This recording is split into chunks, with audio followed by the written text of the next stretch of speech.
ကျွန်တော်မျိုးလေး YouTube channel မှာအားလုံးပဲမင်္ဂလာပါဒီက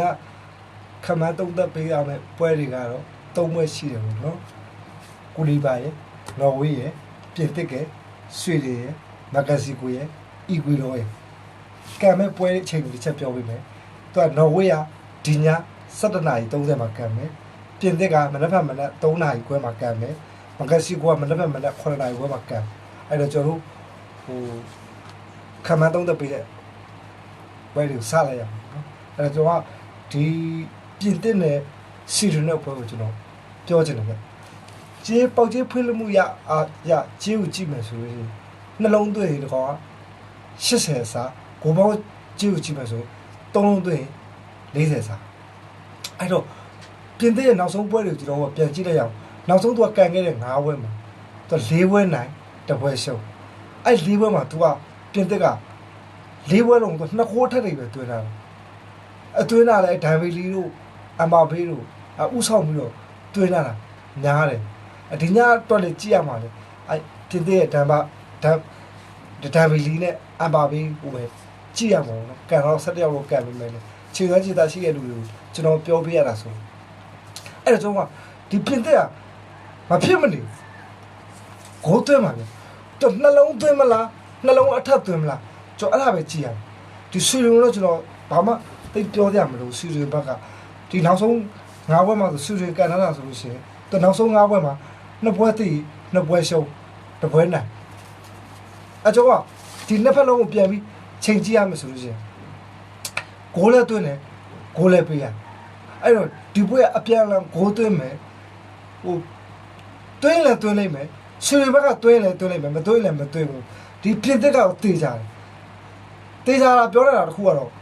ဒီပြင်သစ်တယောက်တည်းသွင်းပြီးတော့ပြင်သစ်3လုံးသွင်းလည်းသွင်းမယ်4လုံးသွင်းလည်းသွင်းမယ်2လုံးသွင်းလည်းသွင်းမယ်ပြင်သစ်3လုံးသွင်းတော့ကျွန်တော်ဂိုးပေါ်ဘက်ကိုတွားမှာပေါ့နော်အဲကျွန်တော်ပြင်သစ်ကိုပဲကျွန်တော်ကြည့်ရမယ်ဒီကြပြင်သစ်ကိုအားကိုးပြီးတော့ပဲကျွန်တော်ရိုက်ကမှာကျွန်တော်ခမန်းသုံးသက်ပေးရမယ်ဆိုရင်တော့ကျွန်တော်ဒီပြင်သစ်ပွဲကိုပြင်သစ်ဘော်ဒီပြင်သစ်ဂိုးပေါ်အဖြစ်မနေအဲ့နှစ်ပွဲတွေကတပွဲကိုကျွန်တော်ရွေးပေးပါဆိုလို့ရှိရင်ကျွန်တော်ပြင်သစ်ဘော်ဒီကိုကျွန်တော်ဒီညအတွက်အကြိုက်တွေ့ကျွန်တော်ခမန်းပေးလိုက်တယ်ပေါ့ဗျာပြင်သစ်ဘော်ဒီမဖြစ်မနေမိတ်ဆွေတို့တွဲရိုက်ချင်လို့ဆိုလို့ရှိရင်ပွဲနေတယ်ဆိုလို့ရှိရင်ပြင်သစ်ဂိုးပေါ်ရိုက်လို့ရတယ်အဲ့တော့ဟိုနော်ဝေးပွဲကိုတွားရအောင်ဒီနော်ဝေးပွဲကကျေးဖွင့်မှုရကြည့်မယ်ဆိုလို့ရှိရင်ဒီနော်ဝေးနဲ့ဒီကိုရီဘာနဲ့ကနော်ဝေးဘက်ကစပြီးဖွင့်မှုကြည့်ရသူက level 60ရှုံးဒီကိုရီဘာကလည်းကိုရီဘာကိုပြန်ကြည့်မယ်ကိုရီဘာကလည်းကောင်းတယ်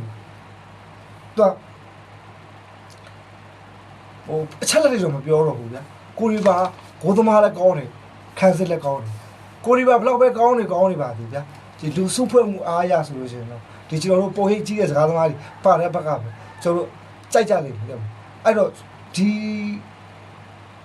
နော်ဝေးရတယ်တိုက်စစ်နဲ့ခန်းစစ်ကအဲ့တော့ဂိုးသိမ့်မပေးရဘူးဒီပြီးခဲ့တဲ့ပွဲလောက်ပဲသူ3-1လား4-1လားမသိအဲ့ပွဲလောက်ပဲရှုံးသွားတယ်ကျွန်တော်ပွဲတွေကဂိုးတွေအဲ့လောက်မပေးဂိုးတွေကတော့သူတွင်းလို့ရတဲ့အသွင်းလေးဆိုသူတွင်းတယ်အကိုရီဘာကလည်းသူလည်းဂိုးသွင်းတယ်ဂိုးလည်းပေးကျွန်တော်တို့ဒီပွဲကိုဘယ်လိုပဲဖြစ်ဖြစ်ဗျာဟိုကျွန်တော်ကနောက်စစ်တက်မဲ့အသင်းကိုပဲကျွန်တော်ကြည့်ရမှာပေါ့အဲ့တော့ဘာပဲဖြစ်နေ level ကြီး60ပဲပေါက်ဂိုးပေါင်းကြီးဘယ်လိုပဲပေါက်နေကျွန်တော်တော့ဒီပွဲကိုမဖြစ်မနေကျွန်တော်စိတ်ထဲမှာတူတယောက်တည်းအမြင်ဆိုကျွန်တော်နော်ဝေးကိုတရားပြကျွန်တော်ကြိုက်နေတယ်ဗျပြီးတော့ဟာလန်ကိုလည်းကြိုက်တယ်ဖြစ်သည့်အတွက်ကိုကျွန်တော်ဘယ်လိုဖြစ်ဗျ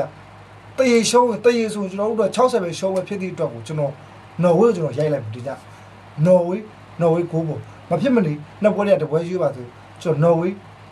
ဘော်ဒီကျွန်တော်ရွေးပေးလိုက်ကျွန်တော်တရေဆိုတော့မှကျွန်တော်အပြည့်မရှုံးအဲ့တပွဲပေါ့နော်နောက်တစ်ပွဲကကျွန်တော်ဘာပွဲလဲဆိုတော့ဒီမက္ကဆီကိုနဲ့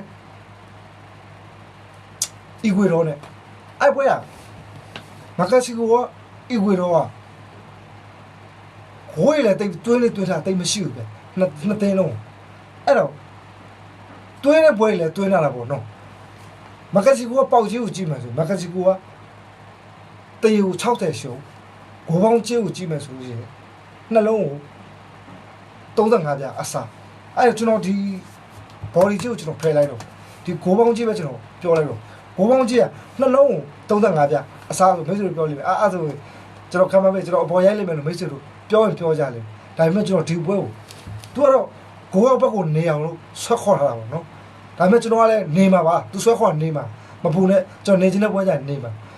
ပထမပွဲတွေကနေရဆိုတာကျွန်တော်မှအကြောင်းပြချက်တွေရှိတယ်ပေါ့အဲ့ဒီအကြောင်းပြချက်တော့မရှိလို့ရှင်းပြမနေတော့အဲ့ကျွန်တော်နေရတဲ့အကြောင်းရင်းပဲကျွန်တော်ပြောတော့ဒီကောင်ဒီညစကားကွက်တွေကလည်းသူတို့ရဲ့အခင်းချင်း line တွေကိုကြည့်တဲ့ပုံစံရဆိုလို့ဆိုအတီဆုံးမဖြစ်သေးဘူးပေါ့ရေဘူးအားဖြင့်အကြမ်းအဖြင့်ကြည့်ရရဆိုနှစ်ယောက်လုံးကပိတ်ကံမှာတစ်သိန်းနဲ့တစ်သိန်းကို